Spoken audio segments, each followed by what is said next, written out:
Hi guys, today we're going to do ions and chemical formula. And as always, we're going to start with the starter. So why are group 0 elements all unreactive? And these are the elements at the far right of the periodic table. And the reason is they all have a full outer shell. So they have basically their outer shell is full of electrons. They have 8 electrons in their outer shell. They don't need any more, so they are unreactive. The next question says, how many electrons are in the outer shell of group 7? Now here's a tip. Whatever the number is of the group, that's how many electrons are in its outer shell. So because these are group 7, there are 7 electrons. And the final question says, state one observation from the reaction between group 1 metals and water. So you might have seen this as a demonstration in one of your classes, and this is where you take an alkaline metal and you put it into a large glass container full of water. And many things will happen, so there's lots of answers to this, but here are some of the common ones. You might see fizzing or bubbles. You might see a gas given off. Now that gas is hydrogen. If you know that, that's brilliant. But what I don't want you to write is steam, because it's not steam, it's a gas. Steam implies that it's water vapour. And then finally, if potassium was the alkaline metal you were using, then you might see a purple flame. And that's for potassium only. So there's a couple. Like I said, there are more. So if you need to check any, put it in the comments below and I'll get back to you and let you know if it's correct. Let's get on with today's lesson. Now we need to know, before we move forward, what an ion actually is. So an ion is where you have a neutral element, but it's either lost or gained electrons. If it's gained electrons, it's gained more negative subatomic particles, so it becomes more negative. If it loses electrons, so it loses those negatives, it becomes more positive. We're going to look at this in a little more detail, but I'm going to give you a couple of seconds just to write this down, as this is a common definition in your GCSEs. Right, so let's have a look at this in practice. Let's start by looking at a periodic table. And what this shows you is all the neutral elements. And what I mean by that is they have no charge. However, most of these elements will form ions, so they will either lose electrons or gain electrons depending on where they are on the periodic table. And we're going to look at that a little later on. What I need you to understand before we move on to that is how these ions actually form. And the important thing is that they all want to get to group 0. They all want to be stable and unreactive. And what's also important to note is that the group number, so these here, tell you how many electrons are in the outer shell of each group. And they all want to achieve this number here. Now it's quite misleading because here it says 0, but actually these have 8 electrons in their outer shell. So ideally, every element wants to achieve either 8 electrons, or in the case of the first two here, 2 electrons. Now, we're going to focus on this today, achieving the number of 8, so having a full outer shell. And this is important for forming ions, because if you look at group 1, well, it only has 1 in its outer shell. That means it has 2 options. It can either lose 1 electron, so here we have lithium, and it can either lose 1 electron and go all the way back to this one here. It will have the same configuration as helium, because look, lithium has 3 to start with, so losing 1 electron would make it have 2, and the only other element here with 2 electrons is helium, so it would bring it back to this position here, which would mean it has 2 electrons in its outer shell, and therefore stable. It's in this group here. However, it could also gain 1, 2, 3, 4, 5, 6, 7. But that's way too much energy, and elements don't like to waste energy. So it would never do that. You have to think about what's easier. Is it easier to just lose 1 electron to get back to this group here? Or is it easier to gain 7 electrons to get to this group here? Well, doing one thing is much easier than doing 7, so really it would lose that electron. And as we said before in our definition, when you lose an electron, you lose negatives, so you become more overall positive. So we say everything in group 1 has a 1 plus charge. And we're going to have a look at that in a little more detail on the next slide to see where this charge has come from. But all I want you to understand as we go through this particular slide is how many electrons an element would either gain or lose. So let's have a look at this group here, group 2. So this has 2 electrons in its outer shell. So its options then are it can either lose 2, so lose 1 and then lose another to go back to this here, or it could gain 6. 1, 2, 3, 4, 5, 6. Well, as we said, it's easier to do 2 things than it is to do 6 things, so this would lose 2 electrons to get back to this group here. So we say it has a 2 plus charge. Hopefully this is starting to make more sense. We'll carry on and do the rest of them. Now we ignore this bit here, we ignore this section, and we're going to move over to 3. So this has an option, boron here, of either losing 3, so losing 1, 2, 3 to get to here, or it can gain 1, 2, 3, 4, 5. Well, it's easier to lose 3, so we say it has a 3 plus charge. Now we ignore 4 because 4's in the middle of 8, so it could either lose or gain.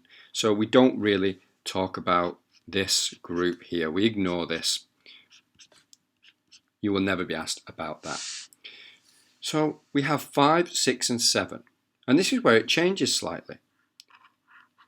So is it easier for nitrogen to lose 1, 2, 3, 4, or is it easier to gain 1, 2, 3?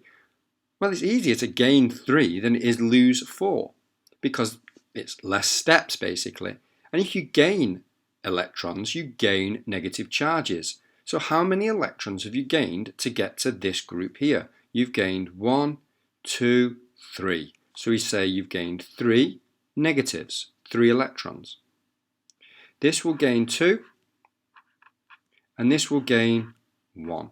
So you can see a pattern here occurring depending on where it is on the periodic table, whether it likes to lose or gain electrons.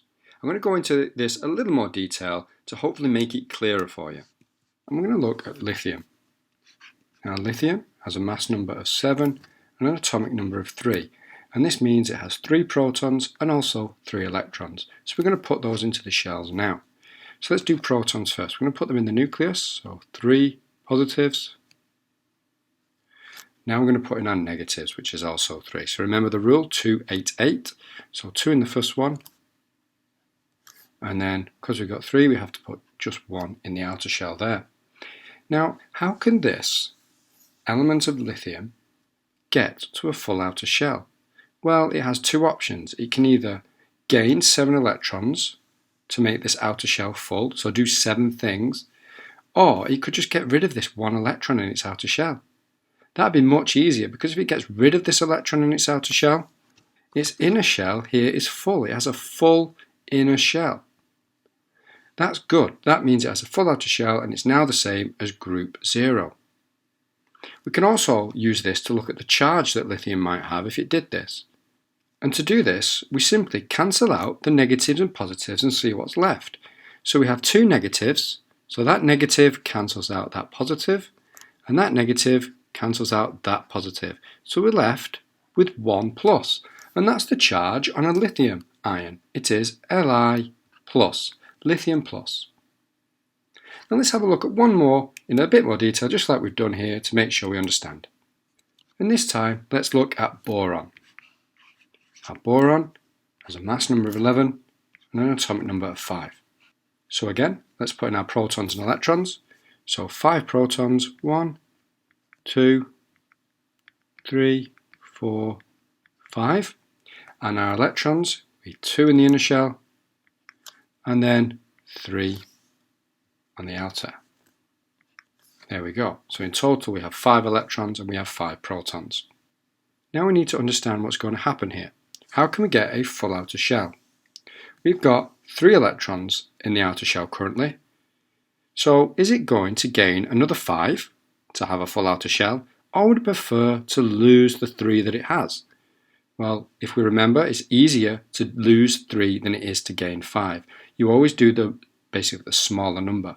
So if we get rid of these now, and now we're going to focus on working out the charge on a boron ion. So remember, we cancel out the positives and negatives. So this negative cancels out this positive, and this negative cancels out this positive. So the overall charge on a boron ion is boron 3 pluses, so 3 plus.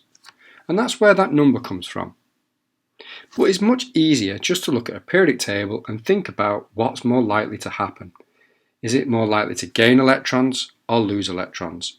And then remember, if it gains electrons, it becomes more negative, and if it loses electrons, it becomes more positive.